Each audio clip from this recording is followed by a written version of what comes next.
इसी को अगर हम देखें तो मैंने आपकी सहूलत के लिए एक फार्मूला बनाया है जिसको मैंने 5 लर्निंग के प्रिंसिपल एक वर्ड केसेस CASES से रिप्रेजेंट किया है। केसेस के इस वर्ड के अंदर क्या आ रहा है? केसेस के इस वर्ड में सी से मुराद क्या है? C stands for cognitive activity. याद रखिएगा, हमने पीछे भी बात कही थी कि ब्रेन के अंदर न्यूरॉन्स का नेटवर्क उस वक्त बनेगा जब कोई कॉग्निटिव एक्टिविटी होगी। दूसरी बात हमने ये कही थी, brain is like a muscle. तो जिस दर्जे की कॉग्निटिव एक्टिविटी होगी, अगर हल्के दर्जे की कॉग्निटिव एक्टिविटी होगी तो उसके नतीजे के अंदर हल्के दर्जे की बच्चे की लर्निंग होगी। और अगर अच्छे दर्जे की कॉग्निटिव एक्टिविटी होगी, आप चीजों को रिलेट करते हैं, डिफ्रेंशिएट करते हैं, डिस्टिंग्विश करवाते हैं, ग्रुप करवाते हैं, क्लासिफाई करवा रहे होते हैं, आइडेंटिफाई या एनालाइज करवा रहे होते हैं या क्रिएट करवा रहे होते हैं, तो उसके नतीजे के अंदर अच्छे दर्जे की उसकी कॉग्निटिव डेवलपमेंट होगी। तो सी का मतलब क्या है? कॉग्निटिव एक्टिविटी, कि आप बच्चे के माइंड को इंगेज करें, उस दर्जे की कॉग्निटिव एक्टिविटी दें। अगर आपकी लोअर ऑर्डर थिंकिंग को आप फोकस करेंगे, हल्के दर्जे के सवालात करेंगे, तो हल्के दर्जे के मसल की डेवलपमेंट होगी। और अगर आप उसको अच्छे दर्जे की कॉग्निटिव हायर ऑर्डर थिंकिंग के लिए तैयार करेगा, तो वो लोअर ऑर्डर और हायर ऑर्डर दोनों तरह का काम करने के काबिल होगा। दूसरा ए क्या है? ए है एसोसिएट और अप्लाई। एसोसिएट का मतलब ये होता है कि बच्चा नई लर्निंग को हमेशा प्रीवियस लर्निंग के साथ लिंक करता है। ठीक है, हमेशा नई लर्निंग या नए स्ट्रक्चर पहले से मौजूद स्ट्रक्चर्स पर या तो बिल्ड होते हैं या वो नए स्ट्रक्चर बनाए जाते हैं। इनको पियाजे स्कीमास कहता है। तो ये जो स्ट्रक्चर हमारे ब्रेन के अंदर बनते हैं, ये जो नेटवर्क्स हमारे ब्रेन के अंदर बनते हैं, तो हम न्यू इंफॉर्मेशन को प्रीवियस इंफॉर्मेशन के साथ एसोसिएट करते हैं। इसी तरह से हम उसमें उस इंफॉर्मेशन को जब अप्लाई करवाते हैं नई सिचुएशन के अंदर, तो वो हमारी शॉर्ट टर्म मेमोरी से निकलकर कहां चली जाएगी? लॉन्ग टर्म मेमोरी के अंदर। मैंने पीछे लॉन्ग टर्म मेमोरी में ले जाने के लिए आपको 3-4 चीजें पहले बता चुका हूं। इसी तरह से एस से हमारी मुराद क्या है? एस से मुराद है सेंसोरियल एक्सपीरियंसेस। बच्चे की ब्रेन की बेहतरीन डेवलपमेंट होती है जब उसमें सेंसोरियल एक्सपीरियंसेस शामिल हो जाते हैं, यानी सेंसेस का इस्तेमाल हो। मोंटेसरी मेथड के अंदर अगर आप देखें तो उसके अंदर बुनियादी तौर पर क्या है? वहां जो सेंसोरियल मटेरियल है या ईपीएल का मटेरियल या लैंग्वेज और मैथमेटिक्स का मटेरियल है, वो सारा बच्चा हैंड्स ऑन और माइंड्स ऑन, वो बच्चा उसको खुद मैनिपुलेट करता है, अपने हाथों से इस्तेमाल करता है। पिंक टावर है, ब्राउन स्टेयर है, या नॉब सिलेंडर है, या कलर टेबलेट्स हैं, जितना ये सेंसोरियल मटेरियल है, बच्चा सेंसोरियल एक्सपीरियंसेस से गुजरता है। इसकी वजह से उसकी लर्निंग के अंदर फन शामिल हो जाता है, प्ले शामिल हो जाता है, वो लर्निंग अच्छी कंसोलिडेट होती है। ई से क्या मुराद है? E stands for emotions plus motion.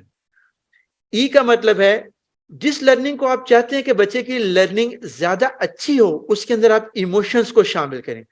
देखें, आप बच्चे का काम चेक करते हैं और उस काम के ऊपर बच्चे को ढेर सारी क्लैपिंग, उसको रिवार्ड देते हैं, स्टार देते हैं उसके हाथ पर, चीक पर, कॉपी के ऊपर, तो ये आप उसके इमोशंस के साथ उसको अटैच कर रहे होते हैं।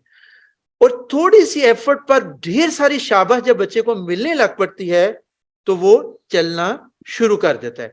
इसीलिए हम कहते हैं कि मार नहीं प्यार, यानी बच्चे को इमोशनली हमने एक सेफ एनवायरनमेंट देते हैं। अगर वो फियर के माहौल के अंदर होगा तो वो अपने बेस्ट पर कभी भी नहीं आएगा।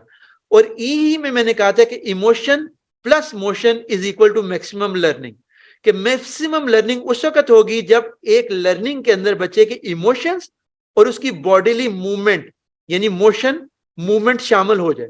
जब ये दोनों होंगे तो लर्निंग मैक्सिमम हो जाएगी। लास्ट एस क्या है? लास्ट एस को हम स्ट्रगल और स्कैफोल्डिंग कहते हैं। बच्चे को जब तक लर्निंग हम चैलेंज के तौर के ऊपर नहीं देंगे, जिसमें बच्चे की एफर्ट नहीं शामिल होगी, स्ट्रगल नहीं शामिल होगी, तो वो लर्निंग कभी भी इंजॉय नहीं करेगा। आप देखें, बच्चे वीडियो गेम्स क्यों इंजॉय करते हैं और बाज़ औक़ात कार्टून देखते हुए बोरियत का शिकार हो जाते हैं? वीडियो गेम्स इसलिए इंजॉय करते हैं कि उसमें हर लेवल के बाद एक अगला डिफिकल्ट लेवल आता है, और जब वो डिफिकल्टी लेवल आहिस्ता आहिस्ता बढ़ता जाता है तो बच्चा अपनी एफर्ट को उसी के लिहाज से बढ़ा रहा होता है। इसी को वाइगोस्की ने स्कैफोल्डिंग कहा है, और इसी को मैं यहाँ स्ट्रगल कह रहा हूं कि आप छोटे छोटे चैलेंजेस और टास्क बच्चे के सामने रखते हैं। बच्चा जब उन चैलेंजेस और टास्क को मीट करने लग पड़ता है, आप उसको सपोर्ट देते हैं, कोच करते हैं, गाइड करते हैं, मेंटोर बनते हैं, और तो उसके बाद आप चैलेंज बढ़ा देते हैं, उसकी स्ट्रगल का लेवल एक दर्जे अप कर देते हैं। तो जब तक स्ट्रगल उसके अंदर शामिल नहीं होगी, बहुत आसान लर्निंग के जब सवालात बच्चे को आप देंगे, जो बच्चे को पहले से आते हो, तो आप देखेंगे वो बोरियत का शिकार होने लग पड़ेगा। इसीलिए क्लासरूम के अंदर जो गिफ्टेड स्टूडेंट होते हैं वो बाज़ औक़ात क्लासरूम में टीचर के साथ उतने ज्यादा अटैच नहीं होते, क्योंकि उन गिफ्टेड स्टूडेंट के लिए बच्चों को उस लर्निंग के अंदर इंजॉयमेंट या फन नहीं मिल रहा होता, स्ट्रगल नहीं मिल रही होती। वो चाह रहे होते हैं कि मुझे काम बताओ मैं क्या करूं, तो वो कुछ नया चाह रहे होते हैं। तो इस लिहाज से उनको ये चैलेंज मिलना चाहिए। तो ये मैं केसेस के 5 प्रिंसिपल्स को रिपीट कर देता हूं। सी क्या था? Cognitive activity. ए क्या था? Association and application.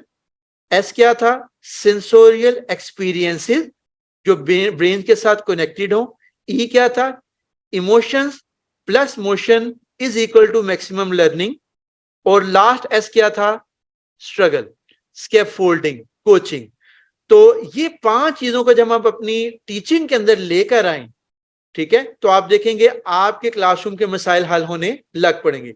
जिनको हम डिस्लेक्सिक स्टूडेंट कहते हैं, लैंग्वेज के जिनके मसाइल होते हैं, या डिस्ग्राफिया हो, या और जो बच्चों के मसाइल आ रहे होते हैं, उसकी बहुत बड़ी वजह ये होती है, ये क्लासरूम के अंदर बच्चे अगर लर्निंग में पार्टिसिपेट नहीं कर रहे होते, तो उसकी असल वजूहात ये होती है कि इन 5 प्रिंसिपल्स को हम इस्तेमाल नहीं कर रहे होते। उनमें कॉग्निटिव एक्टिविटी नहीं होगी, हम लर्निंग को एसोसिएट नहीं कर रहे होंगे, नई सिचुएशन में अप्लाई नहीं करवा रहे होंगे, हम लर्निंग के अंदर सेंसोरियल एक्सपीरियंसेस को नहीं लेकर आ रहे होंगे, इमोशन और मोशंस नहीं मौजूद होंगी, और वो उस लर्निंग के अंदर बच्चे को अंदर स्ट्रगल और चैलेंज नहीं मौजूद होगा। जब आप इन 5 चीजों को बच्चे की लर्निंग में डालेंगे, तो उसके नतीजे में आप देखेंगे बच्चा ज्यादा इंगेज होगा और एक्टिव पार्टिसिपेंट होगा। अगर आप चाहते हैं कि आप तक हमारी नई वीडियोस बर वक्त पहुंचती रहे, तो हमारे चैनल को सब्सक्राइब करना मत भूलें और साथ ही बेल आइकन को जरूर दबाएं।